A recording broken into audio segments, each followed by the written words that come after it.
यी केपी शर्मा ओलीलाई कागलाई मयूर बनाउनका लागि भारतले नक्कली नाकाबन्दी लगाएको रहेछ। प्रयोग गर्यो यिनलाई। प्रयोग गरौँ यिनलाई। पहिली नागरिकता ऐन आयो अनि मात्रै संविधान आयो। यो ६२-६३ को आन्दोलनपछि आन्दोलन लगत्तै पछाडि नागरिकता ऐन आयो। सुरुमा त्यतिखेर 47 सालको संविधान बहालै छ। संसद विघटन यत्रो लगायत कुरो गरेर यिनलाई महान राष्ट्रवादी बनाइयो। अनि यिनी महान राष्ट्रवादी बनाएर महान चाहिँ त भने देशघाती काम चाहिँ के हो भने हो। यति मात्रै देशघाती होइन, यसको जरो त तपाईँको ६३ सालको संविधान हो नि। केपी शर्मा ओलीका हातबाट 1,20,00,000 नागरिकता जाँदैछ। तिनले चाहिँ सत्ताका लागि देश बुझाए। त्यसैले म के भन्दैछु भने यसको समस्या 12 बुँदे यो सोनिया गान्धीले लादेको संविधानमा छ। त्यसपछि राजेन्द्र महतो प्रधानमन्त्री हुन्छ, हृदय त्रिपाठी प्रधानमन्त्री हुन्छ। हाम्रो देशको आवश्यकता चाहिँ के छ भने समस्या हाम्रै जनसङ्ख्यालाई हामीले रोजगार दिन सकेका छैनौँ। हाम्रा देशका नागरिकभन्दा विदेशका नागरिक बढी हुने भए र यो किन गरिँदैछ त भन्दा नेपाल ठ्याक्कै सिक्किमीकरणको दोस्रो दिल्ली जाँदाखेरि इन्दिरा गान्धीले भेट्न इन्कार गरिन्। के भनिन्? छँदा खाँदाको देश डुबाउने देशद्रोहीसँग भेट्नु हुँदैन। बाल्किनजी, तपाईँलाई एभरेस्ट नेपालमा हार्दिक स्वागत छ। नमस्कार, धन्यवाद। अब कहाँबाट सुरु गरौँ, केबाट सुरु गरौँ? नागरिकताको कुरामा बोलौँ कि कोभिडको विषयमा बोलौँ कि सत्ता सङ्घर्षको संविधान असंवैधानिक बनाएको संविधानको धुजा पारेको विषयमा बोलौँ कि जतासुकै कतै पनि देशका लागि जनताका लागि गरिएको अवस्था छैन, जतासुकै अस्तव्यस्त छ। तर आज मूलतः हामी नागरिकताकै विषयमा केन्द्रित हो बाल्किनजी। अब बाल्किन न्यौपाने भन्दा बित्तिकै मान्छेहरूले के सोच्छन् भने त्यो टनकपुर सोच्छन्, त्यो श्रम ऐनको विरुद्ध लडेको सोच्छन्, त्यो अख्तियारमा चाहिँ नीतिगत निर्णय भ्रष्टाचार हुँदैन भनेर तपाईँले लडेको विषयलाई सोच्छन्। तपाईँले यस्ता यस्ता महत्त्वपूर्ण विषयमा आवाज बुलन्द पार्नुभयो। पछिल्लो समय नागरिकताकै विषयमा पनि तपाईँले रोक्नुभयो, तपाईँले रिट दायर गर्नुभयो, देशलाई घात हुनबाट बचाउनु भयो। फेरि एकपटक हिजो राष्ट्रपतिले अध्यादेश मार्फत नागरिकतालाई अध्यादेश मार्फत चाहिँ ल्याउनु भएको छ। नागरिकता पाउने विषय, यो नागरिकता राष्ट्रपतिले ल्याइसकेपछि, अध्यादेश ल्याइसकेपछि देश विदेशमा रहेका नेपालीहरू अत्यन्तै चिन्तित भएका छन् बाल्किनजी। खासमा यो नागरिकता सम्बन्धी अध्यादेश के हो? नागरिकता चाहिँ सधैँभरि हरेक राजनीतिक दलले सत्तामा जाने लिस्नुमा किन प्रयोग गरे? किन नागरिकता सधैँ विवाद हुन्छ बाल्किनजी? म यहाँबाट अब यो पहिले म नागरिकता सुरुवातबाटै जाउँ। मैले सुरुबाटै गर्छु। यो नागरिकता के हो? नागरिकता भनेको मान्छेले राज्य उप सदस्य भएको प्रमाण। जस्तो हामी परिवारमा सदस्य हुन्छौँ, छोरो भयो भने अंश पाउँछ, छोरी भयो भने पनि पाउँछ। अब श्रीमती बिहे गरेर ल्याएपछि पनि अंश पाउँछ। त्यस्तै यो राज्यमा नागरिक हुने भनेको चाहिँ यो परिवारको सदस्य हुने। जस्तो हाम्रो परिवारमा छोराछोरी नभएको मान्छे अरू मान्छे आएर परिवारको सदस्य भएर नागरिकता लिएर अंश लियो भने जति पीडा हुन्छ त्यो परिवारलाई, त्यस्तै पीडा गैर नागरिकलाई नागरिकता दियो भने त्यसले हरेक अधिकार पाउँछ। अब हाम्रो देशमा चाहिँ के भयो भने पहिले हाम्रो कस्तो खालको देश हो भन्दाखेरि यति ठुला देश छन् हाम्रा बिचमा। 140 करोड जनसङ्ख्या भारतको छ, 135-40 करोड जनसङ्ख्या चिनको छ। हाम्रो 3 करोड मुस्किलले, त्यो पनि यो 63-64 सालमा बाँडेका 40-50 लाख नागरिकता जोड्दा। पहिले पनि गैर नेपाली नागरिकता पाइसके, पाका पनि छन्। अब त्यति हुँदा पनि 3 करोड छ। अब नागरिकताको हिसाबमा तुलना गर्दै चाहिँ हाम्रो देश समुद्र र लोटा जस्तो छ। छिमेकीमा ठुल्ठुला समुद्र छन्। अब समुद्रको पानी ल्याएर लोटामा हाल्न कोसिस गरियो भने त्यो लोटाको अस्तित्व समाप्त हुन्छ। भारतसित 1950 को सन्धिको सिमानाले खुला सिमाना छ। 19 सालको संविधानमा एउटा हरेक देशले एउटा आधार वर्ष भन्छ, कट अफ इयर। त्यो कट अफ इयर चाहिँ एउटा मिति तोकेपछि त्योभन्दा अगाडि हो होइन, आएको थिएन, कहाँ हो को केही सोधिँदैन। त्यो हरेक देशमा हुन्छ, यो हरेक देशमा हुन्छ। जस्तो भारतमा 1950 छ। त्यसपछि उनीहरूले कट अफ डेट चेन्ज गरेका छैन। अहिले भारतको आसाममा बस्ने नेपालीले 1950 भन्दा पछाडि जन्मको आधारबाट नागरिकता पाउँदैनन्। त्यो आसाममा ठुलो समस्या छ। त्यस्तै समस्या दार्जिलिङमा पनि छ। अब 19 साल पुस 1 गते नागरिकताको कट अफ इयर पञ्चायतले बनायो। 46 सालमा पञ्चायत आन्दोलनबाट 45 सालको भारतले गरेको ब्लकेट गणेशमानका घरमा गएर चन्द्रशेखरको भाषणबाट यहाँ परिवर्तन भयो। परिवर्तन भएपछि 47 सालको संविधान ड्राफ्ट गर्दा विश्वनाथ उपाध्यायले यो देशको नागरिकताको समस्या के हो भन्ने बुझेका रहेछन्। उनले के गरे भने त्यतिखेर 19 सालको संविधान छुँदैन थिए मान्छेले। त्यो पल्टाउनु पर्यो भने चिम्टाले पल्टाउँथे। किन नि? त्यो अछुत थियो नि त पञ्चायत त्यतिखेर। अछुत थियो, अछुत चिज थियो। यसको मतलब जसरी पञ्चायतको विरुद्धका दलहरूलाई अराष्ट्रिय तत्त्व भनेर घोषणा गर्थ्यो, त्यसै गरी पञ्चायत ढलेपछि पञ्चायतको संविधानै अछुत भयो। अछुत भयो त कहिले छुँदैन थिए। अब विश्वनाथ उपाध्यायले चाहिँ के बुझे भने यो देश नागरिकताकै कारणले सिद्धिन्छ, हामीहरूले नागरिकताको कठोर प्रावधान ल्याउनुपर्छ भनेर 47 सालमा कठोर प्रावधान के ल्याए भने 19 साल पुस 1 गतेको जुन कट अफ इयर छ त्यसैलाई मान्यता दिए। अनि 19 सालको संविधानको जे नागरिकताका प्रावधान थिए र नागरिकता ऐन 2020मा जे प्रावधान थिए त्यही प्रावधानलाई तपाईँको नागरिक संविधानमा हाले। र अर्को के भने बाउ र आमा, अहिले विवाद के छ भने बाउ वा आमा भन्ने विवाद छ, जो अहिले अध्यादेश त्यही प्रयोजनलाई आएको हो। विश्वनाथ उपाध्यायले चाहिँ छोराछोरी नागरिक हुनका लागि बाउ र आमा दुईटै नागरिक हुनुपर्छ। यो ठिक थियो? ठिक थियो। अब विदेशबाट बिहा गरेर ल्याएका होइन, त्यो वैवाहिक आधारले छुट्टै थियो। अब यहाँ चाहिँ कस्तो भयो भने अहिले चाहिँ विदेशका लोग्नेबाट जन्मेका छोराछोरी, उदाहरणका लागि जनकपुरको कोही केटीले पटनाको केटासँग बिहे गरी भने अहिलेको यो अध्यादेश र यो नागरिकता ऐन 2063 र 72 सालको संविधानले त्यो नेपाली केटीसँग त नेपाली नागरिकता हुन्छ। अब पटनाका केटासँग जन्मेका छोराछोरीले अहिले नागरिकता पाउँछन्। यो अध्यादेशले यो कुरा बोल्छ, यो बोलिदियो। अहिले हाम्रा तराईतर्फ खुला सिमाना भएको कारणले रोटी बेटीको सम्बन्ध छ। उताका मान्छे हामी यता बिहे गरेर ल्यान्छौँ, यताका केटी उता बिहे गरेर जान्छन्। ज्वाइँका छोराछोरीले पनि नागरिकता पाए, नेपाली नागरिकता पाए। वंशजको त अहिले भएकै त्यही हो। आमाका जसको आमाका नाममा नागरिकता छ भने त्यसको बाउ नदेखाऊ, आमाको नामबाट वंशजको नागरिकता पाऊ भनौँ। अब जस्तो अहिलेलाई भनौँ, अब पटनाका केटी नेपालमा बिहे गरेर ल्याएपछि त्यो केटीबाट जन्मेका छोराछोरी चाहिँ फेरि भारतमा पटनामा नागरिक हुन पाउँदैनन्। ती त नेपाली हुने स्वाभाविकै छ। ती त नेपाली स्वाभाविकै छ। तर अब हामीहरूले बिहे गरेर दिएकाबाट र विदेशीबाट जन्मेका छोराछोरी पनि हामीहरूले नेपाली नागरिक बनायौँ। यो परिवर्तन पछाडि जस्तो टङ्कप्रसाद आचार्यकी छोरी मीना आचार्य, तिनको श्रीमान रसियन, तिनले रुसमा पदयार्थी भएका बेलामा रसियनसँग बिहे गरेर आइन्। त्यो रसियनबाट 2 जना मान्छे तपाईँको यहाँ छोराछोरी जन्मिए। ती रसियन भए। तर यो अहिले यो 63 सालको नागरिकता ऐनले ती रसियनले पनि नागरिकता पाए। अब ल्याएर सुजाता कोइरालाको छोरा जो चाहिँ जर्मन लोग्नेसँग जन्मेको छोरो, त्यो पनि के हो भने यो 63 सालको नागरिकता ऐन र 63 यो 72 सालको संविधान र 63 सालको संविधानले के गर्यो भने त्यसलाई पनि नागरिकता दियो। अनि अर्को एउटा अहिले चर्चा छ सामाजिक सञ्जालमा, भारतीय सिने क्षेत्रका चर्चित नायक गोविन्दाले पनि नेपाली नागरिकता पाउने भए। यो सही कुरो। कसरी हो? उनी चाहिँ कसरी भयो नि, उनकी आमा नेपाली, उनकी आमा नेपाली हुन्, उनको बाउले बिहे गरेर गयो, उनको आमासँग नेपालको नागरिकता छ। अब नेपालको नागरिकता भएपछि यो अहिलेको अध्यादेश र यो 72 सालको संविधानले के हो भने मेरो आमा त नेपाली नागरिक, अब म पनि नेपाली नागरिक भएँ भनेर अब उनले आमाको नामबाट नागरिकता दाबी गरे भने यहाँ नागरिकता पाउँछु। म तपाईँलाई एउटा घटना सुनाउँछु। धेरै अगाडि एउटा पर्यटक लोग्ने स्वास्नी प्रेग्नेन्सी भएका बेला नेपाल आछन्। उनीहरूको चाहिँ के हो त भने बिरामी भएर टिचिङ हस्पिटलमा बच्चा जन्मियो। यो 38-39 सालमा बच्चा जन्मियो। चाहिँ तपाईँको हस्पिटलबाट निकेर आफ्नो ठाउँमा गए। जब यो 46 सालको परिवर्तन पछाडि जन्मको आधारबाट नागरिकता पाउने उनले व्यवस्था गरे।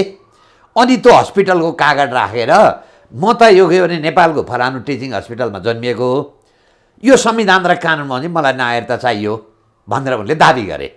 त्यतिखेर यो नगरपालिकातिर खुब ठुलो हल्ला चलो, सब धेरै मान्छेसित राय मागियो। तर कानुनले दिनुपर्ने भएको कारणले त्यो टिचिङ हस्पिटलमा जन्मको आधारमा प्राप्त जन्मेको मान्छेले पनि नागरिकता पायो, नेपाली भयो, नेपाली भयो। अहिले पनि नेपाली नै छौ? अहिले पनि नेपाली नै छ। अब जुन तपाईँले चाहिँ हिरो जुन गोविन्दा भन्नुभयो नि त्यहाँ, त्यो पनि नेपाली नागरिक लिन चाह्यो भने नेपाली नागरिक भयो, किनभने उनीहरूको बाउ। यही कुरो 47 सालको संविधानमा बाउ र आमा दुइटै नेपाली भन्ने शर्त थियो। र मेरो आशंका के छ भने 47 सालको संविधानमा भन्दा अगाडि यिनीहरूले धेरैचोटि नागरिकता लिने कोसिस गरे। मैले 46 सालदेखि चाहिँ मुद्दा गरेर दिइनँ, पछि दरबारलाई पनि चाहिँ लालमोहर लान त ऐनलाई। अब चाहिँ यिनीहरूले के विचार गरे भने यो 47 सालको संविधान हुन्जेली भारतीयलाई नागरिकता दिन मिलेन, अब यो 47 सालको संविधान फ्याँक्नुपर्छ भनेर यही नागरिकताको प्रावधानका लागि माओवादीको सृष्टि भयो। भारतले ज्वाइँ पालो, अनि यही माओवादीका बलमा 17,000 मान्छे मारेर के गरियो त भन्दाखेरि नेपालमा लोकतन्त्र ल्याइयो। लोकतन्त्र ल्याइदिएपछि पहिलो संविधान, यो संविधान सभा बन्ने भन्दा अगाडि 47 सालको संविधान खारिज भएपछि पहिलो संविधान बन्नुपर्छ नि।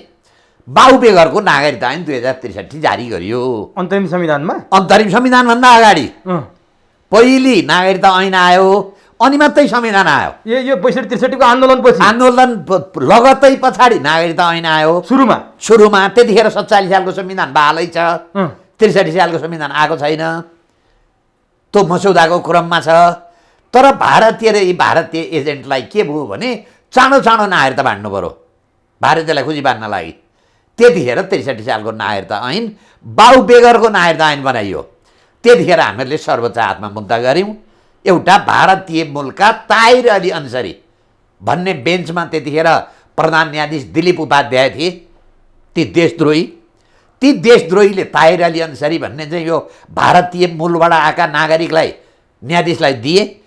त्यो मुद्दा सोकज पनि गरिएन।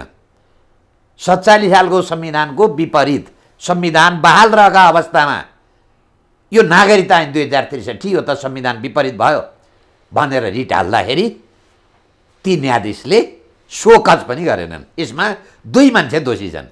एउटा दिलीप पौडेल प्रधान न्यायाधीश त्यतिखेरको, केशव पौडेल के दिलीप पौडेल, केशव उपाध्याय अर्कै हुन्। दिलीप पौडेल अहिले जीवितै छन्। तिनले त्यस्ता राष्ट्रघाती ती भारतीय नागरिकता होल्डरमा न्यायाधीशका हातमा राखिदिए। भारतीय दूतावासको इसारामा तिनले यो मुद्दा सोकज पनि गरेनन्, जसको परिणाम अहिले 40-50 लाख 63 सालमा नागरिकता बाँडियो भारतीयहरूलाई। तिब्बतीय पनि छन्, बङ्गलादेशी पनि छन्, भुटानी पनि छन् शरणार्थी। अब त रोहिङ्गा पनि आउलान्। अब त रोहिङ्गा आइरहेका छन्, अब जन्माउँछन् बच्चा बच्ची।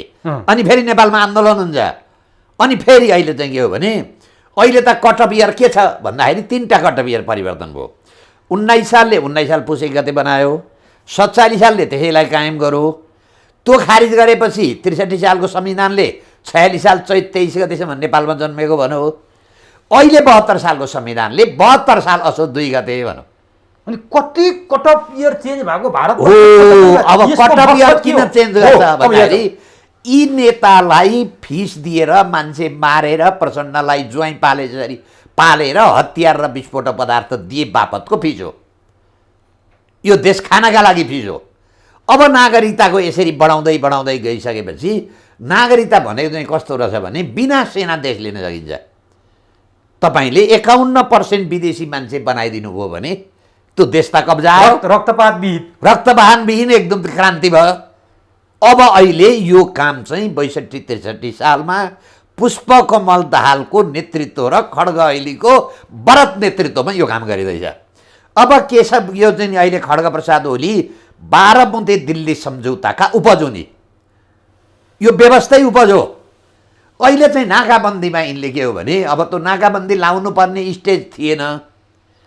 यी केपी शर्मा ओलीलाई कागलाई मयूर बनाउनका लागि भारतले नक्कली नाकाबन्दी लगाएको रहेछ।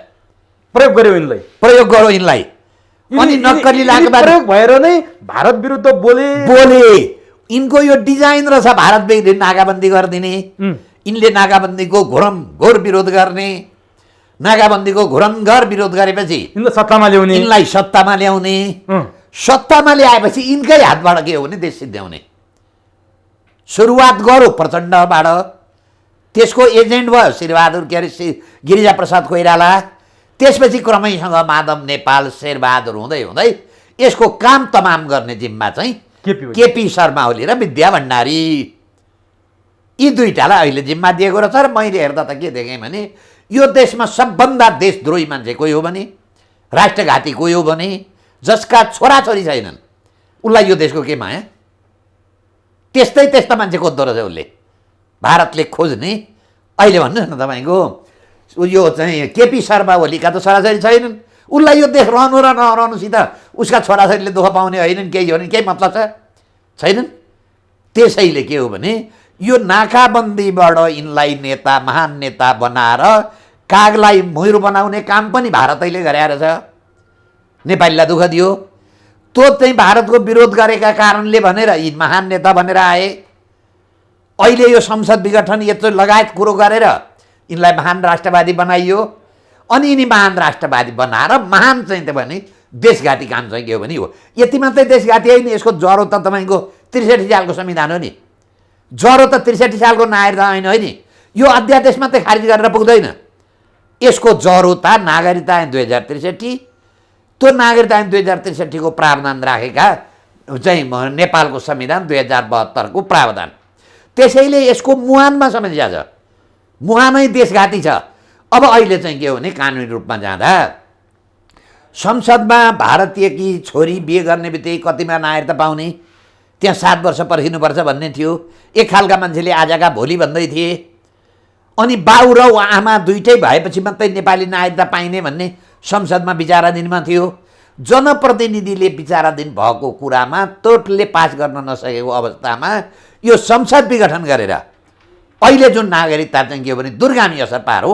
यसको चाहिँ अर्थ के हो भने संविधानमा अध्यादेश कसरी ल्याउँछ भने तत्काल केही गर्नु पर्यो भने, जस्तो कोरोनाको कुरो ठिक छ, हामीहरूले अन्यथा भन्यौँ न, यो तत्काल गर्नुपर्ने कुरा हुन्।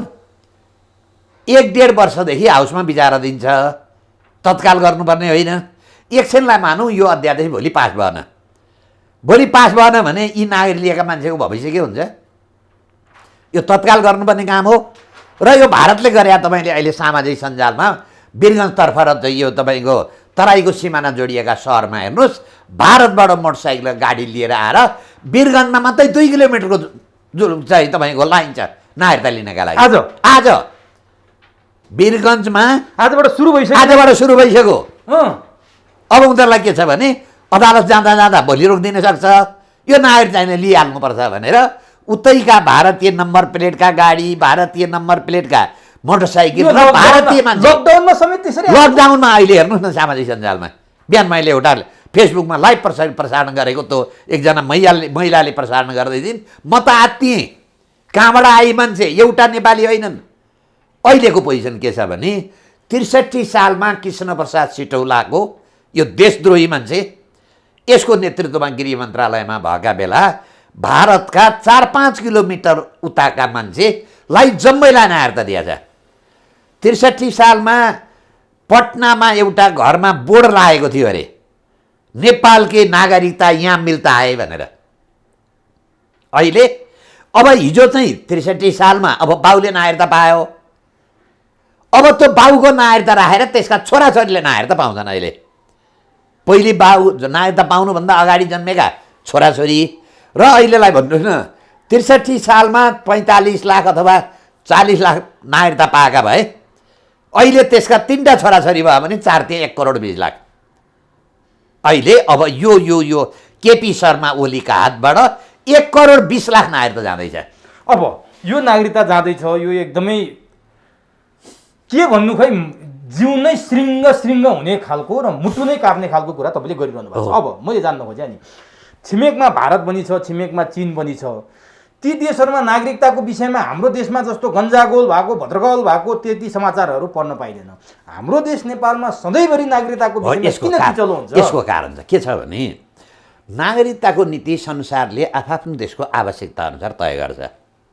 अमेरिका जनसङ्ख्या पुगेको छैन, अनि अरू देशका नागरिक पनि दिन्छ, ल्याउँछ, जन्मको आधारले पनि दिन्छ, बिहा गरेको आधारले पनि दिन्छ, हाम्रा भुटानी शरणार्थी पनि लान्छ, त्यहाँ डिबी चिट्ठा हालेर तपाईँको स्थायी अनुमति दिन्छ र 5 वर्षपछि नागरिकता दिन्छ। त्यो देशको आवश्यकता। किनभने उहाँ बच्चा बच्ची जन्माएनन्, भूमि धेरै छ, काम धेरै गर्नुपर्छ, उसलाई जनसङ्ख्या पुगेनन्। उसले नागरिकताको नरम नीति लियो अस्ट्रेलियामा। नेपाली पनि कति के भने स्थायी बसोबासको प्रमाणपत्र भनेको त्यहाँको नागरिकता हो। नागरिकता पाउने उसका जनसङ्ख्या पुगेका छैन। त्यो भएकाहरूले संसारका जनसङ्ख्यालाई आकर्षण गर्छ। हाम्रो देशको चाहिँ अवस्था के हो भारत र चीनमा चाहिँ के छ? त म भन्छु, हाम्रो देशको आवश्यकता चाहिँ के छ भने समस्या हाम्रै जनसङ्ख्यालाई हामीले रोजगार दिन सकेका छैनौँ।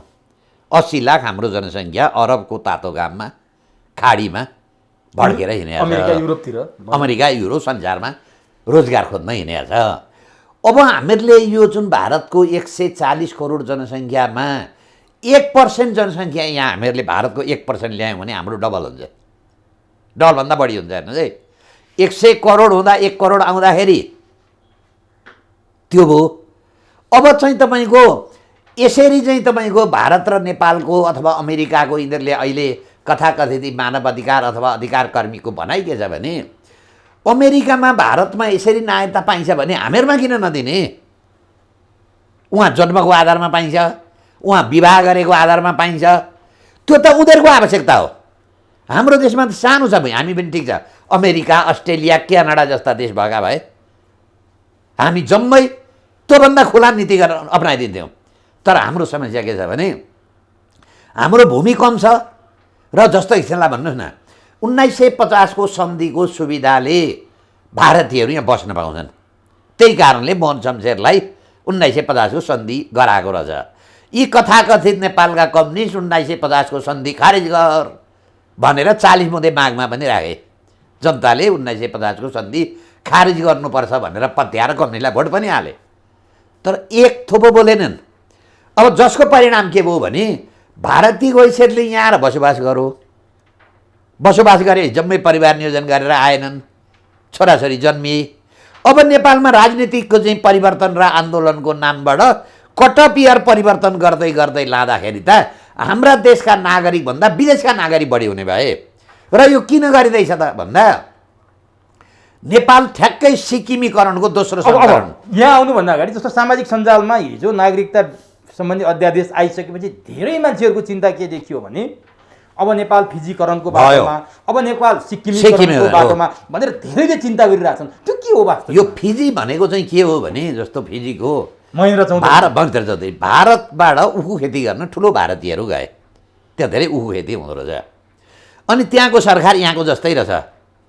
अनि ती उखु खेती गर्न आएका जम्मै भारतीयलाई नागरिकता बाँडो यहाँ जस्तै बाँडेर पछि परिणाम हुँदा त के हो भने त्यहाँको फिजिसियन चाहिँ अल्पमतमा परे। भारतबाट उखु खेती गर्न गएका भारतीय चाहिँ बहुमतमा आएर महेन्द्र चौधरी प्रधानमन्त्री भयो। अब यहाँ पनि के गरियो भने यो 62-63 जस्तो महेन्द्रले पञ्चायत कालमा चाहिँ के गरेका थियो भने अञ्चल बनाएको थियो। अनि त्यहाँबाट त्यो हरेक अञ्चलमा एउटा दुईटा तराईका जिल्ला, 4-5वटा पहाडका जिल्ला, राष्ट्रिय पञ्चायतमा प्रतिनिधित्व गर्दा तराईका जिल्लाभन्दा पहाडका जिल्लाबाट बढी मान्छे आउने उनले संरचना बनाए। तराईका जिल्लाबाट 5-7% मान्छे आउँथे। अब अहिले 63 सालको अथवा यो 46 सालको परिवर्तन पछाडि चाहिँ जनसङ्ख्याको आधारमा प्रतिनिधित्व गर्ने भनियो। सायद तराई नेपालको 17% भूमि पर्सेन्टेज तराईको छ। तर संसदमा प्रतिनिधित्व कति गराइयो भन्दाखेरि 50% गराइयो। अब यो जनसङ्ख्या पनि त धेरै छ नि, जनसङ्ख्या धेरै 17% भन्ने जनसङ्ख्याको आधारले दिँदा त भूमि त 17 हो नि। त्यसको अर्थ के हो भने तराईवादी मान्छे चाहिँ 50% भन्दा बढी आए र अहिले यो केपी शर्मा ओलीले दिएको नागरिकताबाट अब चाहिँ तपाईँको 80 लाख 90 लाख जनसङ्ख्या थपिएपछि अब तिनीहरूको पर्सेन्ट चाहिँ के हुन्छ भने 60 जति पुग्छ। संसदमा तराईबाट प्रतिनिधित्व गर्ने मान्छेको प्रतिनिधित्व 60 गर्छ। 60 भएपछि हाम्रा संसदमा पनि तपाईँको 60% मान्छे तराईका मान्छे आए। अब तराईको चाहिँ दुर्भाग्य कस्तो छ भने तराईको प्रतिनिधित्व गर्ने मान्छे राजेन्द्र महतो, यो चाहिँ तपाईँको महन्त ठाकुर, यो उपेन्द्र यादव, यी जति छन् नि यी पहिलो पुस्ताका नागरिक। यिनीहरूको बाबुबाजे कहिल्यै पनि नागरिक थिएनन्, नेपाली थिएनन्। अब यी चाहिँ के गरे भने अहिले भारतवाला तराईवादी पार्टीका मान्छे चाहिँ के छ भने पहिलो पुस्ताको नागरिकलाई त्यहाँ नेता बनाइछ। तीको धरतीपुत्र चौधरी, थारू, यादव, झा जो 3 पुस्ते बसेको मान्छे त्यो अवसर पाएको भए त तराईको प्रतिनिधित्व तराईको मान्छेले गर्छ नि। अहिले तराईको प्रतिनिधित्व चाहिँ कसले गर्छ भन्दाखेरि भारतीयबाट आएका पहिलो पुस्ताका हाम्रो छ नि अरे त्रिपाठी, यो स्वास्थ्य मन्त्री हृदय त्रिपाठी पनि पहिलो पुस्ताको नागरिक हो, नवलपरासीको। तर राजेन्द्र महतोको एउटा अन्तर्वार्ता निकै भाइरल भएको छ। बाउको नागरिकता लिनुभन्दा पहिला राजेन्द्र महतोले लिइसकेपछि छोराभन्दा पछि बाउले हो। एउटा चर्चा छ। राजेन्द्र मान्दैनन्, हामी त यहीँको धरती पुत्र हो, कहाँ हामी बाहिरबाट आएको भनेर। यिनको जस्तो भन्नु न, महन्त ठाकुरको उतैपट्टि घर छ, यिनको राजेन्द्र महतोको पनि उतैपट्टि घर छ, हृदय त्रिपाठीको पनि उतैपट्टि घर छ। अर्को एकजना झा थिए नेकपामा बसेका रामचन्द्र झा, मैले मुद्दै लडेँ। यिनका दाजु उतापट्टि मुखिया छन्, भाइ यतापट्टि आएर मन्त्री भयो। नवलपरासीका देवेन्द्रराज कणेलको पनि दुईतिरै नागरिकता छ। यिनै माधव नेपाल बेतिएका हुन्, बेतियामा जन्मेका मान्छे हुन्, यिनी नै नेपाली होइनन्। द्रोण शमशेर जबराका घरमा भारतबाट यिनका बाउ पुजारी आउँथे।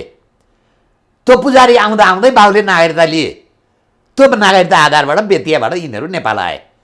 अहिले कस्तो भयो भने जस्तो भन्नु न, यी तपाईँको यो उसको के अरे प्रधान छन् नि, के प्रधान उसको नेताकी श्रीमती खसिन् नि अहिले, पुष्पलालकी श्रीमती साना, ती पनि नेपाली होइनन्, ती पनि ह्याप्सोतिरकी हुन्। त्यसैले यति बढी सङ्ख्या विदेशी मान्छे आए, अनि ती मान्छे चाहिँ नेपाली। उही भन्नुहोस् न, सुजाता कोइराला नेपाली, विदेशीसँग बिहे गरेपछि नेपाली हुन पाइन्छ? उसको छोरो त विदेशी हो नि, तर भइरहेको छ। त्यसैले म चाहिँ के देखेको छु भने यो 63 सालको परिवर्तन पछाडि संविधान सभा हुँदा भारतले नेपालमा संविधान सभाको भोट हाल्न र नागरिकता लिनका लागि निःशुल्क रेल चलाइदिएको थियो। नेपाल आउने रेल थिए, त्यो रेलमा पैसा तिर्नु पर्दैन थियो।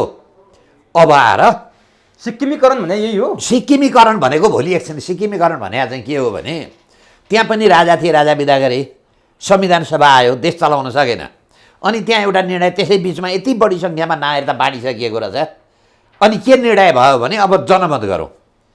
अब यो संविधानले पनि काम गरेन, हामीले काम पनि गर्न सक्यौँ न, अब के गर्ने, यो देश स्वतन्त्र बस्ने कि बिलाइ हुने भन्ने विषय जनमत भयो। जस्तो अहिले भन्नु न, सिके राउतले के प्रश्न उठाएछ भने हरेक चिजको निर्णय जनमतबाट हुनुपर्छ भन्छ। विप्लव पनि त्यही भन्दैछन्, विप्लव पनि जनमत। भोलि एकछिनलाई भन्नुहोस्, यो संविधानले पनि काम गरेन, विकास पनि भएन, हिन्दू धर्म राख्ने कि के राख्ने, त्योभन्दा त के हो भने देशै बस्ने किन भने अर्को सँगसँगै यहाँ जोत्नुपर्छ। रविन्द्र मिश्र जब 62-63 सालको आन्दोलनको अगाडि पछाडि बिबिसीमा हुँदाखेरि उनले एउटा कार्यक्रम चलाए। त्यहाँ के भने अब नेपाल किन चाहिँ स्वतन्त्र देश भयो भने अरू कुनै देशमा गाभिए हुँदैन भनेर रविन्द्र मिश्रले कार्यक्रम चलाए। त्यसको अर्थ के हो भने बिबिसीदेखि लिएर यी जम्मै देश र यी हाम्रा तमाम नेता के छ भने नेपालको जनसङ्ख्या घटाउने, भारतीयको जनसङ्ख्या बढाउने। अर्को एउटा सँगसँगै म तपाईँलाई भन्छु, यो नागरिकतासँग जोड्नुपर्छ। माओवादी द्वन्द्वका बेलामा गाउँमा मान्छे बस्न सकेन, गाउँबाट मान्छे खेदे, तपाईँलाई थाहा छँदैछ। अब त्यसले रोजगार पाएन, त्यो मान्छे बाध्य भएर विदेशी हो, कोही बेलायत गयो, कोही अमेरिका गयो, कोही क्यानाडा गयो। अब त्यहाँ बसोबास र रोजगारका लागि उहाँको त्यहाँको कानुन बन्यो, कसैले नागरिकता लिए, काहीँ स्थायी अनुमति पत्र लियो। अब नागरिकता ऐन 2063 को दफा 10 मा चाहिँ के भनियो भने जसले जो वंशजको आधारबाट नागरिकता प्राप्त गरेको मान्छे विदेशमा चाहिँ तपाईँको नागरिकता लिन्छ भने त्यो मान्छेको नागरिकता रद्द गर्ने, नेपालीको चाहिँ रद्द गर्ने, नेपालीको चाहिँ रद्द गर्ने। हेर्नुहोस् है, नेपाली जो वंशजका मान्छे थिए रोजगारका लागि विदेश गए, त्यो नागरिकता ऐन 2030 को दफा 63 को दफा 10 ले त्यसको नागरिकता चाहिँ रद्द गर्ने भन्ने आयो। जस्तो यी लालबाबु पण्डित, त्यसले अभियानै चलाए, विदेशमा स्थायी अनुमति पत्र छ चाहिँ तपाईँको बसोबास छ, त्यसको हो भने यहाँ जागिर खोज्ने, कुनै ठाउँमा काम नगर्ने। त्यसको अर्थ के हो भने अब नेपालको जागिर राजनीतिमा नेपाली मुलुक होइन भारतीय मुलुकका मान्छे आउने। ती ती ती ती ती छ नि पण्डित छन् नि, ती लालबाबु पण्डित, यी पनि इन्डियनका एजेन्ट हुन्। होइन भने नेपाली मुलुकका मान्छे अमेरिका गए, क्यानाडा गए, बेलायत गएर पैसा कमाएर ल्यायो भने यिनलाई के नोक्सान? यिनको उद्देश्य के भन्दाखेरि नेपालमा नेपाली मूलका मान्छे चाहिँ घटाउने, भारतीय मूलका मान्छे बढाउने, भारतीय मूलका मान्छे राजनीतिमा आउने, भारतीय चुनाव जित्ने, सचिव हुने, कर्मचारी बहुमत हुने, पुर्याउने। बहुमत पुर्याउने, अनि दुईटा बाटो। र एउटा के देखिन्छ भने म अब चीन अमेरिका भइराखेको कारणले म एकैचोटि चाहिँ तपाईँको सिक्किम जस्तै जनमत गरेर यो देश अहिलेको परिस्थितिमा भारतले त्यति सजिलै लिन सक्ला जस्तो मलाई लाग्दैन। यदि भारतले यो कोसिस गरौँ भने हाम्रो ग्रेटर नेपाल छ नि, फेरि छुट्टिएर आउँछ भारतबाट। कति वर्ष, 50 वर्ष लाग्ला, 100 वर्ष लाग्ला, त्यो अलग कुरो। तर म के देखिराखेको छु भने महेन्द्र चौधरी खालका मान्छे सत्तामा राख्ने। अब अहिले तपाईँकै समाचार अनुसार अब राजेन्द्र महतो गृहमन्त्री हुँदैछन्। राजेन्द्र महतो गृहमन्त्री भयो भने नागरिकता रहन्छ। तपाईँलाई अर्को थाहा छ मलाई, 52-53 सालमा वामदेव गृहमन्त्री, प्रधानमन्त्री लोकेन्द्र बहादुर चन्द, सायद 51 सालतिरै होला, 53 स्थानीय निकायको निर्वाचन हुने भयो। त्यतिखेर स्थानीय निकायको निर्वाचन सम्बन्धी अध्यादेश भनेर ल्याए। त्यसमा के व्यवस्था गरियो भने भोटर लिस्टमा नाम भएको मान्छे चुनाव लड्दाखेरि नागरिकता नचाहिने। त्योभन्दा अगाडि चाहिँ भोटर लिस्टमा नाम पनि हुनुपर्ने, नागरिकता पनि हुनुपर्ने कानुनी व्यवस्था थियो। लोकेन्द्र बहादुर चन्द र वामदेव गौतमले जारी गरेको स्थानीय निकाय सम्बन्धी अध्यादेशमा चाहिँ भोटर लिस्टमा नाम भएको मान्छेले चुनाव लड्न पाउने भन्ने कानुन ल्यायो। त्यो किन गरियो त भन्दाखेरि चाहिँ भोटर लिस्टमा त नागरिकता चाहिँदैन, नाम हालिदियो। अनि त्यो मान्छे स्थानीय निकायमा, गाउँ विकास अथवा नगरपालिकामा चुनाव जितेर गएपछि त्यो चाहिँ गैर नागरिकले नागरिकताको सिफारिस गर्ने। अनि मैले मुद्दा हालेँ, यो त कानुन भएन, यसले त विदेशी मान्छे नेपालको नागरिकता सिफारिस गर्ने ठाउँमा पुग्छन् भनेपछि सर्वोच्च आदालतले त्यो अध्यादेश रोकेर अध्यादेशको ठाउँमा साबिकको कानुन, भोटर लिस्टमा नाम भएको अनि नागरिकता भएका मान्छेलाई मात्रै उम्मेदवार बन्न दिनु भनेर आदेश गरेपछि निर्वाचन भयो। यहाँ यति देखिरहेको छु मैले, जम्मै भारतीय एजेन्ट छन् यहाँ। आज मात्रै मलाई एउटाले भन्दै थियो नेपालमा भारतीय एमएससीको तलबी मान्छे 25,000 छन्, तलब खाने एजेन्ट रहेका। अब भन्नुहोस् त, हरेक राजनीति परिवर्तन भारतको हात छ। यहाँ राजा महेन्द्रलाई किन विरोध गरे भन्दाखेरि राजा महेन्द्रले यो देश भारतमा गाभ्न दिएनन्। तर एउटा कुरा है, तपाईँले यति विषयमा प्रश्न उठाइरहनु भएको छ, यत्रो कुरा मुद्दा मामिला पनि गरिरहनु भएको छ, महेन्द्रको नाम त लिनुभयो, म आउला। नागरिकता सम्बन्धी विवाद आउँदाखेरि नि, जस्तो नागरिकता नपाएका मान्छे तराईमा मात्र होइन पहाडमा पनि छन् नि। एकछिन है, आमाको नामबाट नागरिकता लिन नपाएर कति मान्छेहरू बेसहारा भएका पहाडियाहरू पनि छन् है। एकछिन सुन्नु न, नागरिकता सम्बन्धी विधेयक आउँदा बित्तिकै हामी तराई सम्झिने, भारत सम्झिने, उत्तर पनि छ नि। यो त उत्तरमा पनि हुन्छ होला। हामी सधैँभरि यो आँखा चाहिँ तराईका मान्छेले न्याय पाएनन्, अन्यायमा परे, नागरिकता पाएनन्, नागरिकता दिनुपर्छ भन्दा सधैँभरि किन भारतीय आँखाले हेरौँ? भारतीय मान्छेमा भारतीय मात्रै होइन, एउटा के छ भने भारतसित बढी चाहिँ हामीहरूले सशङ्कित हुनुपर्ने कारण के हो भने भारतसित खुला सिमाना छ। पूर्व दार्जिलिङका मान्छे नेपालका अनुहारसँग मिल्छन्, चेप्टे नाक पनि छन्, चुच्चे नाक पनि छन् दार्जिलिङवाला। अब तराईतर्फ खुला सिमाना छ, तराईका मान्छेको नागरिकसँग अनुहारदेखि लिएर जम्मै थोक मिल्छ। अब चीनसँग चाहिँ हाम्रो खुला सिमाना छैन। तर नागरिकता त त्यहाँ पनि दुरुपयोग भएको छ। र चीनसँगको दुरुपयोग कस्तो छ भने तिब्बतीयन शरणार्थी पनि नेपालमा आए, ती अहिले छन् त कहाँ? यी हाम्रो चाहिँ तपाईँ एकान्त कुरामा तिब्बतीयन शरणार्थी देख्नुहुन्न?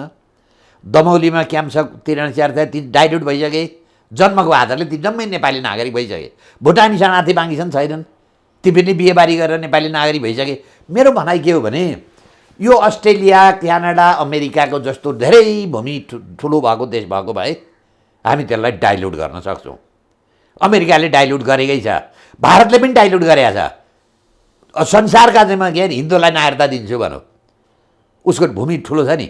तर हाम्रो सानो देशमा यसरी नागरिकताका खुला नीति बनायौँ भने हाम्रो अस्तित्व समाप्त हुन्छ हुँदैन। मेरो भनाइ पलमानसँग बच्चाको पलमानी खेलायौँ भने त्यो बच्चा मर्छै मर्दैन। तर तराईका दाजुभाइ दिदीबहिनीहरू सधैँ अपमान भयो क्या नागरिकताको विषयमा। यहाँ के छ भने खास नेपाली दाजुभाइहरू होइन, नेपाली दाजुभाइ चाहिँ यो नागरिकताको समस्या राखिराख्नका लागि तराईका जो धरती पुत्र छन् तिनीहरूलाई चाहिँ नागरिकता दिँदैनन्। जो भारतबाट आएका छन् नि अहिले यो 62-63 साल पछाडि तपाईँ तराई जानुहोस्, वीरगञ्ज जानुहोस्, जनकपुर जानुहोस्, राजबिराज जानुहोस्, त्यहाँ पुराना जुन नेपाली मूलका स्थानीय तपाईँको चाहिँ आदिवासी छन् नि एउटा पनि भेट्नुहुन्न। जम्मै लोकतान्त्रिक नागरिक छन्। अहिले यो 63 सालको नागरिकताको ऐन र त्यसमा चाहिँ नागरिकता वितरण गर्दा सबभन्दा बढी मार्का तराईलाई पऱ्यो। तराईका स्थानीय भूमिपुत्रहरू अल्पमतमा परे र त्यसैले तपाईँ एउटा सामाजिक सञ्जालमा एकजना मान्छेले हालेका छन् यो राजेन्द्र महतोको कुरो गरेर, यता विदेशी हुन्, यो तराईमा मार परो। र सबभन्दा बढी मैले देखेको के छ भने नोक्सान चाहिँ तराईका स्थानीय नागरिकलाई छ। त्यसैले मेरो भनाइ के हो भने यो देशप्रति विश्वास चाहिँ गर्ने, देशको माया गर्ने कोही पनि भएनन्। तर नागरिकताको विवाद आउँदा बित्तिकै उत्तर नसम्झेर सधैँभरि दक्षिणमा होइन, उत्तर पनि छ। मेरो एकछिनलाई भन्नु, कहिलेकाहीँ कस्तो छ भने खुला सिमाना छ, यता शरणार्थी छन्, विदेशबाट मान्छे आउँछ, यहाँ एउटी केटीसँग बिहे गर्छ, बच्चा जन्माइदिन्छ, बच्चा जन्मिने बनाइदिन्छ, भाग्छ। त्यस्ता मैले नेपालमा 10-20 हजार त्यस्तो समस्या देखेको छु। त्यस्ता मान्छेलाई चाहिँ विशेष निर्णय गरेर तिनीहरूलाई नागरिकता दिनुपर्छ। अब यहाँ समस्या छ, नुवाकोटमै समस्या छ, नेपाली छन् तर बाउको टुङ्गो छैन, आमा मात्रै छिन्। अनि मेरो कस्तो हो भने एउटा हाम्रा महिला दिदी बहिनीले पनि के विचार गर्नु पर्यो भने हामी जस्तो बिहाबारी गर्दाखेरि केटा पढाइ लेखाइ छ कि छैन, केटाको जग्गा जमिन छ कि छैन भनेर हेर्छौँ। अब ती केही पनि नहेरेर तथाभावी बिहे गर्ने हो भने त्यो बिहेको परिणाम त आफूले पनि भोग्नु पर्यो नि। तर तपाईँले भने जस्तो बिहे त होला, कहिलेकाहीँ असावधानीपूर्वक सम्बन्ध गाँसिँदै मान्छेको बच्चा जन्म हो, त्यसका लागि त मैले निर्णय भन्दैछु नि त। त्यसको लागि त पहिलो त अनुशासनमा बस्नु पर्यो, जथाभावी जानु हिँड्नु भएन।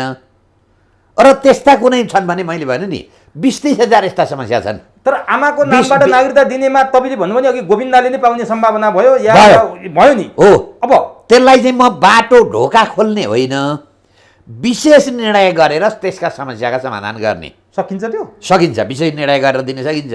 तर सधैँभरि तर ढोका खोलेपछि त ढोका तपाईँले खोलिदिनु भयो भने, ढोका राख्नु भएन भने चोर पनि आउँछ, सज्जन पनि आउँछ नि। ढोका त राख्नु पर्यो नि घरमा। ठिक मान्छे छ, सज्जन छ, ढोका खोलिदिनुहोस्, आउँछ भित्र। तपाईँको अहित गर्ने छ, दुर्जन छ, चोर छ भने ढोका लाउनु पर्यो। अर्को महत्त्वपूर्ण कुरा है, जस्तो नागरिकता सम्बन्धी अध्यादेश जारी भयो हिजो, यो त चीनसँग जोडिएको ठाउँमा पनि उत्तिकै महत्त्व राख्छ, भारतसँग जोडिएकोमा पनि उत्तिकै महत्त्व राख्छ। तर भारतसँग जोडिएको तराईमा दीपावली भएर खुसियाली भयो, उत्तरतिर केही मतलबै भएन। त्यतै खुसी हुनुपर्ने, त्यतै दुखी हुनुपर्ने। यस्तो तराईको चाहिँ के रहेछ भने तराई मान्छेले भन्नुहोस् न, किन तराईका मान्छे यहाँ नेपालमा नागरिकता लिन आकर्षित हुन्छन् त? यसका 2-3वटा कारण छन्। एउटा भारत र नेपालको विनिमय दर। उहाँ 1 बिघा जग्गा तपाईँले बेचेर आउनुभयो भने यहाँ तपाईँले 1.5 बिघा जग्गा किन्न पाउनुहुन्छ। भारतमा 140 करोडसँग प्रतिस्पर्धा गर्नुपर्छ, तपाईँ नेपालमा 3 करोडसँग प्रतिस्पर्धा गर्नुपर्छ। भारतमा विदेश जानलाई जति भारतीयलाई अरू संसारका देशले राम्रो मान्दैनन् त्यही राम्रो नेपालीलाई मान्छन्। अनि विदेशमा जाने वैदेशिक रोजगारका मान्छेले चाहिँ के सम्झिँदा रहेछन् भने नेपाली नागरिकता लिएर नेपाली पासपोर्टबाट जाँदाखेरि चाहिँ विदेशमा बढी रोजगार पाउने, मान सम्मान हुने। भारतीयहरूको चाहिँ जहाँ विदेशमा जान्छन् तिनीहरूको भारतीय यी चाहिँ लफङ्गा हुन्छन्, फटा हुन्छन्, यहाँ हुन्छन्, उहाँ हुन्छन् भनेर भारतीयलाई काम नदिने।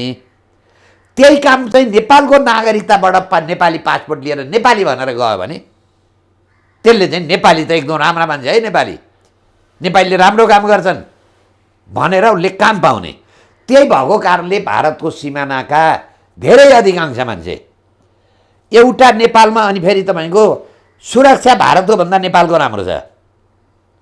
यहाँको तपाईँको थोरै मान्छेसित प्रतिस्पर्धा गर्नु पर्यो, यहाँ रोजगारको बढी सम्भावना छ, आकर्षित भयो। र नेपाली पासपोर्टबाट विदेश जाँदाखेरि र अर्को यसको नोक्सान के छ भने भारतलाई भारतका आतङ्कवादी जति जम्मै नेपाली पासपोर्टबाट विदेशमा गएर भारतलाई आतङ्क फैलाउँछन्। यो पनि म माने। अर्को कुरा मैले जान्न खोजेँ नि, सधैँभरि तराईका दाजुभाइ दिदीबहिनीप्रति पहाडिया समुदाय, अझ उनीहरूको भाषामा भन्यो भने पहाडिया नस्लवाद भन्छन्, पहाडिया नस्लवाद पहाडिया समुदाय जहिले पनि सशङ्कित भएर होइन बस्या जस्तो लाग्दैन। होइन, मलाई लाग्दैन। यो किन? कस्तो हो व्याख्या त त्यसै गरी होइन होइन, यो भारतीयबाट आएका राजेन्द्र महतो, हृदय त्रिपाठी, यी के अरे यो महन्त ठाकुर खालका मान्छेको यो कुरो हो।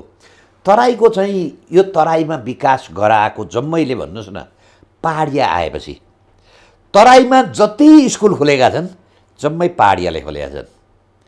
तराईमा जति विकास भएको छ पहाडियाका कारणले बनेको छ। तराईमा हामीहरूलाई थाहा छ, हामी केटाकेटी हुँदाखेरि धान रोप्ने त कल्चरै थिएन, छरिदिनुपर्ने धान रोप्ने नेपालीले थिएन।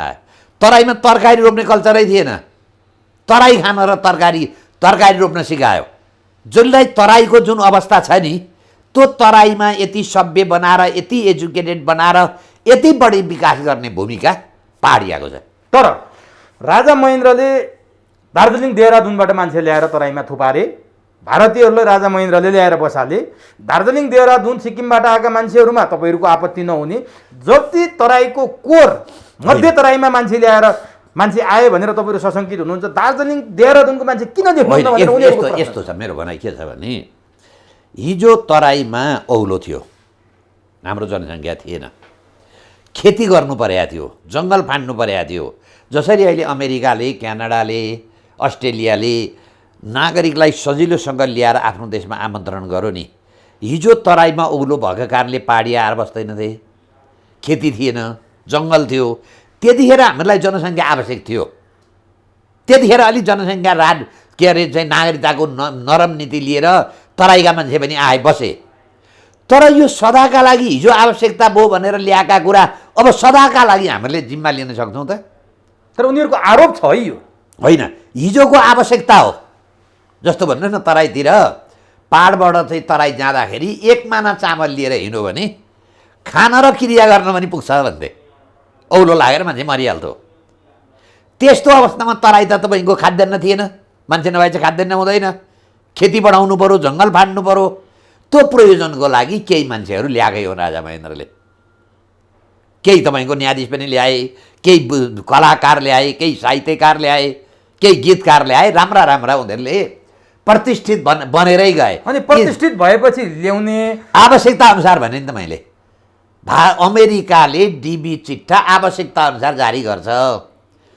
19 साल पुसे गते भन्दा अगाडि जन्मेका त नागरिक भइगयो नि। ल ठिक छ, यो अब त्यो आवश्यकता थियो। तर त्यो आवश्यकता सधैँ त्यो गर्न सक्नुहुन्छ तपाईँ? तपाईँले बच्चामा लगाएको सर्ट र पेन्ट तपाईँ अहिले यत्रो ठुलो भइसकेपछि त्यही पेन्ट र सर्ट लाग्छ, लाग्दैन नि? समयअनुसार त आफू परिवर्तन हुनु पर्यो। अब नि बालकिनजी, अब यो अहिलेसम्म हामीले समस्याका कुरा गऱ्यौँ। अब 2072 सालको संविधानमा नागरिकता सम्बन्धी के व्यवस्था छ? अब म यो सोध्छु, संसदमा विचाराधीन नै छ विधेयक, यो के हुन्छ? अब यसैको बिचमा केपी ओलीले अध्यादेश ल्याएका छन्, यो किन ल्याए यसमा चर्चा गरौँला। 72 को संविधानमा के छ? अब पहिले 72 को संविधानमा 72 साल असोज 2 गतेसम्म नेपालमा जन्मेको मान्छेले नागरिकता पाउने, वंशजको आधारमा, जन्मको आधारमा। अब जन्मको आधारबाट नागरिकता पाएपछि उसका छोराछोरीले वंशजको आधारमा पाउने एउटा प्रावधान। एउटा प्रावधान, आमा नेपाली नागरिक छ अथवा बाउ नेपाली नागरिक छ भने त्यसले पनि वंशजको आधारमा नागरिकता पाउने संविधानमै छ। यो संविधानमै छ। 63 सालको नागरिकता ऐनमा पनि छ। अब अहिले म त के दिन्छु भने, सबभन्दा बढी देशघाती काम चाहिँ नागरिकता ऐन 2063 र संविधान 72 सालको संविधान हो। जबसम्म यो मुहान हामीहरूले चाहिँ यो ज्वरो रोगको क्यान्सर निको पार्दैनौँ न, यो क्यान्सर भइरहेको बेला अध्यादेश आएर यिनीहरूले बाँड्छन्। त्यसैले हामीलाई त के भन्छौँ भने, यो चाहिँ 12 बुँदे दिल्ली सम्झौताबाट आएका जति संरचना छन् नि, यो 63 सालको नागरिकता ऐन पनि 12 बुँदे दिल्ली सम्झौताको उपज, 72 सालको संविधान पनि 63 सालको चाहिँ यो चाहिँ 12 बुँदेको उपज। यी खड्ग ओली, प्रचण्ड, माधव नेपाल, गिरिजा प्रसाद कोइराला, महन्त ठाकुर, राजेन्द्र महतो, हृदय त्रिपाठी, यी जम्मै 12 बुँदेका उपलब्धि। जबसम्म यो 12 बुँदेको उपलब्धि तपाईँ सिद्ध्याउनुहुन्न, यो देशको राष्ट्रियतामा जहिले पनि खतरा हुन्छ। अब संविधानमा त्यो छ। संविधानमा त्यो हुँदा हुँदै ऐन पनि के अरे विधेयक पनि संसदमा छ। अब अहिले अध्यादेश किन ल्याउनु पर्यो केपी ओलीले? अहिले त्यही संसदको विधेयकलाई छल्नलाई। त्यहाँ चाहिँ संसदले के भने भारतीयले ड्राफ्ट गरेर पठाइदिएका कारणले 72 सालको संविधान त जारी भइगयो। अब उनीहरूले केही त देशभक्त पनि मान्छे छन् नि त्यहाँ संसदमा, जम्मै लेन्डु दोर्जे त छैनन्। अनि उनीहरूले चाहिँ जम्मै बिहाका आधारमा नागरिकता पाउने हो भनेदेखि यो देश सिद्धिन्छ भनेर उनीहरूले 7 वर्ष बिहा भएको हुने भन्ने एउटा प्रावधान थपे। त्यहाँ पनि उनीहरूको राय बाजो वंशजको लागि होइन, वैवाहिक नागरिकताका लागि, वैवाहिक अङ्गीकृतका लागि। अब वंशजका लागि चाहिँ बाउ र आमा कि बाउ र वा आमा भन्ने ठुलो राय बाजो त्यहाँ विधेयकमा। त्यहाँ चाहिँ तपाईँको चाहिँ त्यो के राज्य व्यवस्था समितिले बाउ र आमा दुइटै हुनुपर्छ नागरिक भनेर त्यहाँ विवाद भएर बस्यो। अहिले चाहिँ त्यहाँबाट पास गर्न नसकेको कारणले अब अहिले उहाँले अध्यादेश ल्याइदिनु भयो अब त्यसको विपरीत हुने गरी। अब तराईका पार्टीका नेताहरू महन्त ठाकुरदेखि राजेन्द्र महतोसम्मले सामाजिक सञ्जालमा लेखे दीपावली गरे 2072 सालको संविधानमा हुँदा हुँदै पनि हामीलाई नागरिकता दिन रोकिएको थियो, जुन कुरा केपी शर्मा ओलीले अध्यादेश ल्याउनुभयो यो स्वागतयोग्य त ठिक। किन स्वागत गरिरहेको? किन स्वागत? यो त योभन्दा ठुलो स्वागत सिक्किम भएका दिन गर्छन्। प्रचण्ड, बाबुराम, केपी शर्मा ओली, शेरबहादुर जसले सिक्किम बनाइदिनुहोस्, तराईवादी मान्छेले, तराईवादी पार्टी, राजेन्द्र महतो यी त्यही प्रयोजनका लागि आएका मान्छे हो नि। अहिले केपी शर्मा ओलीले सत्ताका लागि राष्ट्र साट्नुभयो। योभन्दा ठुलो देशद्रोह अर्को हुन सक्दैन। म तपाईँलाई एउटा याद दिन्छु, भारतले लेन्डु दोर्जे खडा गरेका थियो सिक्किममा जनताका अधिकार, सिक्किमको विकासका लागि, लोकतन्त्रका लागि, समावेशीका लागि नै बनाएको थियो। पहिले जबसम्म सिक्किम विलय भएको थिएन, रेड कार्पेट राखेका थियो। जतिखेर भनौँ त्यतिखेर इन्दिरा गान्धीलाई उनले भेट्न सक्थे। जब सिक्किम विलय लेन्डु दोर्जेले गरे अनि उनी प्रशस्ति स्याबासी लिनका लागि दिल्ली गए। दिल्ली जाँदाखेरि इन्दिरा गान्धीले भेट्न इन्कार गरिन्। के भनिन्? छँदा खाँदाको देश डुबाउने देशद्रोहीसँग भेट्नु हुँदैन। यस्ता त देशद्रोही हुन्। अहिले नेपालका देशद्रोही 1 number Pushpakamal Dahal, 2 number KP Sharma Oli, 3 number Madhav Nepal, 4 number Sherbahadur Deuba 12 मुद्दे दिल्ली सम्झौताको समर्थन गर्ने जतिकै नेपालका लेन्डु दोर्जे हुन्।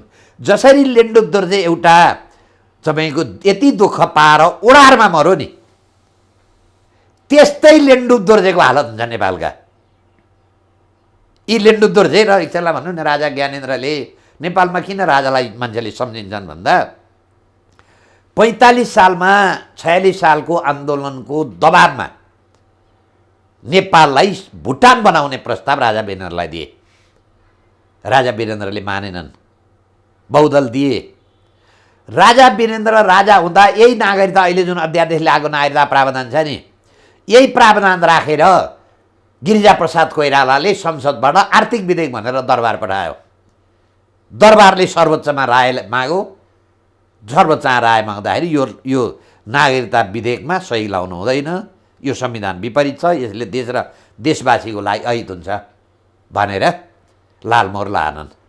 त्यसैको कारण वीरेन्द्र मारिए पनि भन्छन्। हो, मारिए। राजा वीरेन्द्र आफू मरेर देश जोगाए। राजा ज्ञानेन्द्र 62 सालमा बङ्गलादेशमा सार्कको सम्मेलनमा जाँदा भारतको मनमोहन सिंहले, प्रधानमन्त्रीले, तिमी भुटान बनेर बस, म सब आन्दोलन रोकिदिन्छु भने राजाले मानेनन्, गद्दी छोडे। अहिले केपी शर्मा ओली जसका छोराछोरी छैनन्, अपुतो छन्, सन्तान छैनन्, तिनले चाहिँ सत्ताका लागि देश बुझाए। यस्ता देशद्रोहीलाई नेपाली जनताले जसरी लेन्डु दोर्जेलाई ठेगान लाए नि, त्यो देशका जनताले त्यसै नै ठेगा लाउनुपर्छ। अब योभन्दा त यो देशका राजा 1000 गुणा बढी राष्ट्रवादी रहेछन्। अब नेपालकी केपी शर्मा ओलीकै कुरा गर्दाखेरि आजभन्दा सायद 6-7 वर्ष अगाडि होला, बुटवलको एउटा सिद्धार्थनगर नगरपालिकामा भाषण गरेको एउटा भिडियो अहिले भाइरल भएको छ, जहाँ केपी ओलीले नेकपा एमालेको अध्यक्षको हैसियतले र त्यति बेला उनी प्रमुख प्रतिपक्षमा थिए, उनले बोलेको कुरा के छ भने संविधान संशोधनको स पनि सुन्न सक्दैन। संविधान संशोधन गरेर तराई र पहाड हिमाललाई छुट्याउने भनेको भौगोलिक विखण्डनको कुरा हो। यो म सुन्नै सक्दैन, संविधान संशोधनको स पनि सुन्दैन। नागरिकताको कुरा गर्ने हो भने उहिले कहिले रानीहरूले आफ्नो जन्मोत्सवमा चक्लेट बाँडे जस्तो नागरिकता बाँड्ने, यो मेरालाई किमार्थ स्वीकार्य छैन। केपी ओली त्यो भन्थे। आज तिनै केपी ओली सत्तामा छन्, महन्त र राजेन्द्रलाई सत्तामा राखेर सत्ता टिकाउने हैसियतले अझ त्यो सत्ता टिकाउनु भन्दा अगाडि पटक पटक राजेन्द्र र महन्त ठाकुर भारतीय दूतावास छिर्ने, सत्ता बनिसकेपछि पनि दूतावास छिर्ने, त्यस्ता पात्रहरूसँग लागेर जुन कुरा गरे नि, यसले गर्दा केपी ओलीको हिजोको त्यो राष्ट्रवादी छविको जलप उत्रेको हो अथवा केपी ओली साँच्चै नक्कली थिए? होइन, साँच्चै नक्कली थिए। जस्तो भन्नु न, सिक्किममा लिन्डु दोर्जेले आन्दोलन गर्दा उनले पनि नराम्रो कुरो गरेका थिएन। राजाले गर्दा विकास भएन, जनताले अधिकार पाएनन्, राष्ट्रियता सम्वर्धन भएन, देश बिग्रो भनेका थिए, पत्याए जनताले। यस्ता चाहिँ कस्ता हुँदो रहेछन् भने यी छद्म बेसी भन्नुहोस् न। तर केपी ओलीले हिजो त्यो बोल्ने, आज यो बोल्ने, जनताको सामु गएर मुख कसरी देखाउँछ? एजेन्टको मुखलाई यिनलाई जरुरी नै भएन नि। एजेन्टले, विदेशीको एजेन्टले कहिलेकाहीँ चोरले पनि म कहाँ चोर हुँ भन्छ भन्दैन नि। कागले पहिले मयूरलाई कागलाई मयूर बनाउनु पऱ्यो भने एकदम प्वाख लाइन्छ नि, राम्रै बोल्छ नि। त्यसैले यी के हुन् भने विदेशका एजेन्ट हुन्, यिनीहरूले बोलेको हिसाबै नगर्नुहोस्। तर यो सत्तामा जाने भरे एकतालाई भन्नुहोस् न, पुष्पकमल दाहालले 51 सालमा 17,000 मान्छे मार्दा राखेका चारस बुँदे माग राम्रा छैनन्। हिजो माओवादीले भारत र अमेरिकालाई साम्राज्यवाद र विस्तारवाद, असमान सन्धि सम्झौता, 1950 सालको सन्धि खारेज, महाकाली सन्धि खारेज भनेर आन्दोलन राखेका होइनन् र? यो एजेन्टको चाहिँ समस्या के हुन्छ भने बोलाइ र गराइमा फरक हुन्छ। भने केपी ओलीको अब मुकुण्डो उत्र्यो। यी 1 नम्बर लेन्डो दोर्जे मैले भन्दैछु नि। तर केपी ओलीका समर्थक, केपी ओलीसँग रहेका नेकपा एमालेका नेता, 5 नम्बर प्रदेशकै मुख्यमन्त्री शङ्कर पोखरेल लगायतले 2072 सालकै संविधानमा टेकेर केपी ओलीले यो गरे हो, त्यहाँभन्दा बढी 1 इन्च गरेका छैन। होइन, 72 सालको संविधानै खराब छ भन्दैछु नि। यो अहिले 12 बुँदे दिल्ली सम्झौता देशभक्त हो भने त यो खारिज गर्नुपर्छ। 72 सालको संविधान ओलीले गरेको अहिलेको होइन। पहिलो त संविधानको विपरीतै छ, किन हाउसमा विचार दिन्छ। यो तत्काल गर्नुपर्ने काम होइन, मानौँ न एकछिनलाई। अध्यादेशको सिद्धान्त के हो भने तत्काल कुनै काम नगरिकन नहुने भयो। अहिले कोरोना आयो, 20 सालको ऐन थियो, यसले भएन। यो पर्ख्यौँ, अब 6 महिनापछि आउँ गरौँला, हाउस खुलेपछि भनौँ भने त मरिन्छ नि त मान्छे। यसका लागि जरुरी भयो। हाउसमा विचाराधीन कुरालाई जनप्रतिनिधिले विचार गरेका कुरालाई छल्नका लागि अध्यादेश ल्याउने, यो त अस्थायी प्रकृति। मानौँ एकछिनलाई यो अध्यादेश भोलि संसदले पास गरेन, यी अहिले लिएका नागरिक के हुन्छन्? अस्थायी अध्यादेश चाहिँ अस्थायी प्रकृतिको, नागरिकता चाहिँ स्थायी प्रकृतिको दिन पाउनुहुन्छ तपाईँ?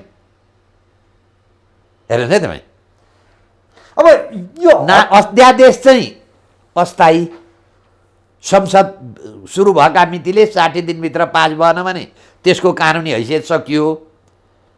अब यो नागरिकताको चाहिँ के, भोलि यो अध्यादेश पास भएन भने ती नागरिकता जम्मै खारिज हो नि। यस्तो गलत काम पनि गर्न पाइन्छ? नागरिक कस्ता नागरिक हुन्, कस्ता नागरिक होइन भने त जनताका छोराले निर्णय गर्ने। हठात र हतारको के कारण? सत्ता लिप्सा। राजा ज्ञानेन्द्रले देशलाई बन्धक नराखेर सत्ता छोडे। राजा वीरेन्द्रले देशलाई बन्धक नराखेर बरु ज्यान त्यागे। यी सत्ता त्याग्न सकेनन्। सत्ताका लोभी म यो काम गर्दैन बरु सत्ता छोड्छु भने खै त छोडेर देखाइदेऊ न। के हुन्थ्यो? महान मान्छे हुन्थे। आखिर यिनी पनि बिके, तर यही काम आएर अर्काले गर्थ्यो नि त। यही काम आएर शेरबहादुरले गर्थ्यो। यहाँ एउटा घर बनाउने 2-4 ठेकेदार छन्। घर बनाउने मालिक भारत छ।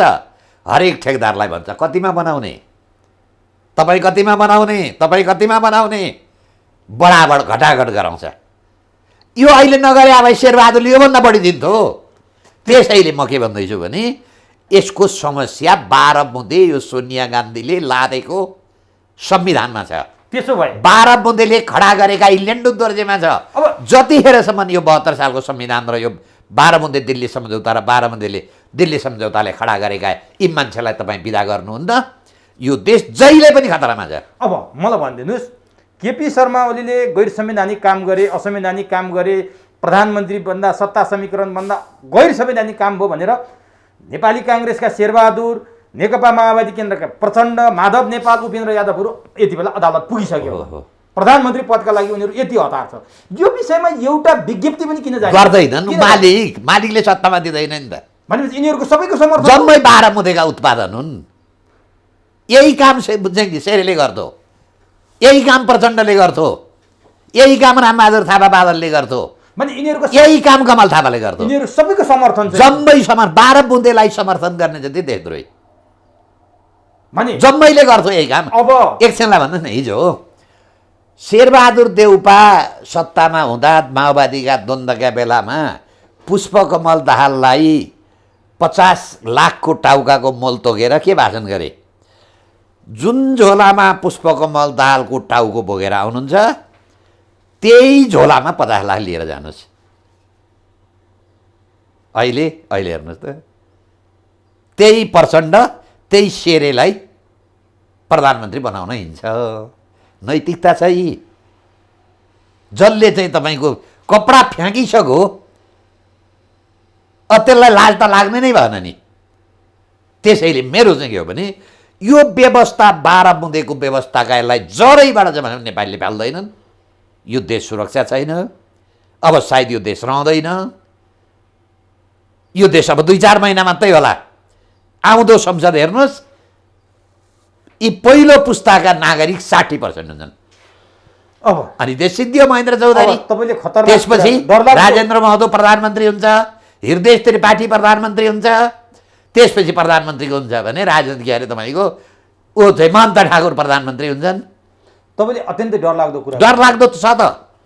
अब अन्तिममा म तपाईँलाई के सोध्छु भने जसरी राजा वीरेन्द्रले आफू मरेर देश जोगाए, नागरिकता विधेयक पारित हुन दिएनन्, ज्ञानेन्द्रले भुटान बन्न दिएनन्, बालबाल हामी जोगियौँ।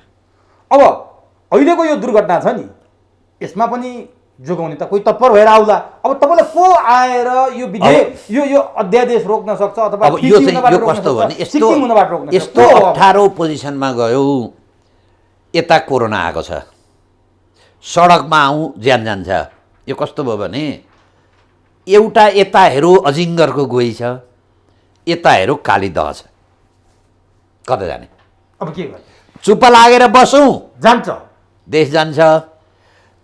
सडकमा आएर आन्दोलन गर्न हिँड्नु ज्यान जान्छ।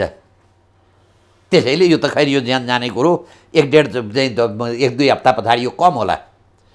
आफ्नो सामाजिक ज्यानको सुरक्षा गरेर यो अलिकति कम आएपछि जनता सडकमा आउने बाहेक कुनै विकल्प छैन। अब जस्तो नि बालकृष्ण न्यौपानेले टनकपुर जोगाउनु भयो, टनकपुरको बेलामा भयो, त्यसपछि आएर नागरिकता विधेयकको पनि नागरिकता सम्बन्धी पनि पटक पटक मुद्दा मामिला गरेर जोगाउनु भयो। अघि भने नीतिगत भ्रष्टाचारदेखि कयौँ कुरामा गर्नुभयो तपाईँले, श्रम ऐनदेखि लिएर।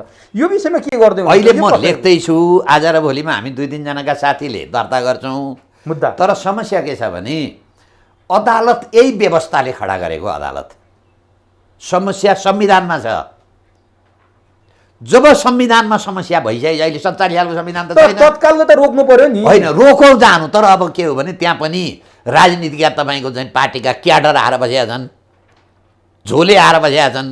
योभन्दा अगाडि चाहिँ केपी शर्मा ओलीले र रामबहादुर थापा बादलले परिपत्रबाट नागरिकता दिँदा मैले मुद्दा हालेँ। पहिलोचोटि नागरिकता रोकिदिए, त्यसपछि राजनीति ब्याकग्राउन्डका न्यायाधीश कहाँ परो? महान क्रान्तिकारी, उनले खोलिदिए। फेरि अर्को मुद्दा हाल्नु अनि रोकिए। त्यहाँ पनि भारतका एजेन्ट छिरिसकेका छन्। र म चाहिँ धेरै के हो भने अदालतबाट त्यति ठुलो अपेक्षा गर्दिनँ। अब जनता सडकमा आउने बाहेक कुनै विकल्प छैन। यो व्यवस्था जतिखेर पनि फ्याँकिँदैन, बाह्रमुदे दिल्ली सम्झौता जतिखेर पनि जाँदैन, त्यसपछि यो जनताले सडकमा आएर गरेपछि अहिलेसम्म बाँडिएका नागरिकता एकचोटि छानबिन गर्नुपर्छ जम्मै। जब छानबिन गरेर ती मान्छेको नागरिकता रद्द गर्नुहुन्न, देश रहँदैन। अब यसका लागि नेपालका लागि नेपाली नेतृत्व गर्न पार्टी खोल्न हामी पार्टीगत संरचनामा आइसक्नु हार्दिक। अनि अपेक्षा भान गरेर हुन्छ? नेपाली जनताले रोप्ने बेला धतुरो रोप्ने, ठुलो नि केपी शर्मा ओली ढोक्रे धतुरो। अब यो धतुरो के गर्नु पऱ्यो, उहेर्नु पऱ्यो, यसको ठाउँमा सुन्दर गुलाब रोप्नु पऱ्यो। गुलाब रोप्यो भने देश पनि जोगाउँछ, तपाईँको कानुनको शासन पनि हुन्छ, विकास पनि हुन्छ। तपाईँलाई अपराधीलाई ल्याएर राखेपछि त्यसले अपराध गर्दैन, देशै सिद्ध्याइदिन्छ। जसरी लेन्डु दोर्जेले सिद्ध्यायो, यी 12 मुदेका लेन्डु दोर्जे आए। त्यसैले मैले त के देखेँ भने यो सबभन्दा बढी नेपालमा राष्ट्रघाती 1 नम्बरमा केपी शर्मा ओली, 2 नम्बरमा यो परिस्थिति सिर्जना गर्ने प्रचण्ड, अरू बाँकी त यही यिनीहरूकै के हो त भन्दाखेरि जन्ती मात्रै हो नि, मलामी मात्रै हुन्। बाँकी अब यो अपेक्षा मैले भन्नुहोस् न केही कुरामा संसद विघटनकै कुरामा यिनी त देशभक्त होलान्, केही मैले समर्थन गरेको हुँ। आजका मितिबाट यो अध्यादेश जारी गरेपछि केपी शर्मा ओली र विद्या भण्डारीको हकमा मबाट समर्थन हुँदैन। यी सबभन्दा 1 नम्बरको यो त कस्तो रहेछ भने हरियो सर्प भन्छ नि, घाँसमा लुकेको हरियो सर्प। घाँसमा लुकेको हरियो सर्प राष्ट्रवादका नारा दिने, देश सिद्ध्याउने लेन्डु दोर्जे छन्। त्यसैले यिनीहरूको आवाज खुलो। यो त म त सुरुदेखि नै भन्दै थिएँ 12 बुँदेका उत्पादन हुन्, 12 बुँदे नै सिद्ध्याउनुपर्छ। 12 बुँदेले पठाएको जब यी नेतालाई तपाईँ सिद्ध्याउनुहुन्न, चोर घरमा राखेर तपाईँको ढिकुटीको रक्षा हुँदैन। हस् बालकृष्णजी, समय दिनुभयो, अत्यन्तै महत्त्वपूर्ण र मर्मस्पर्शी भनाइराखिदिनु भयो, यसको लागि तपाईँलाई ल, तपाईँलाई पनि धन्यवाद।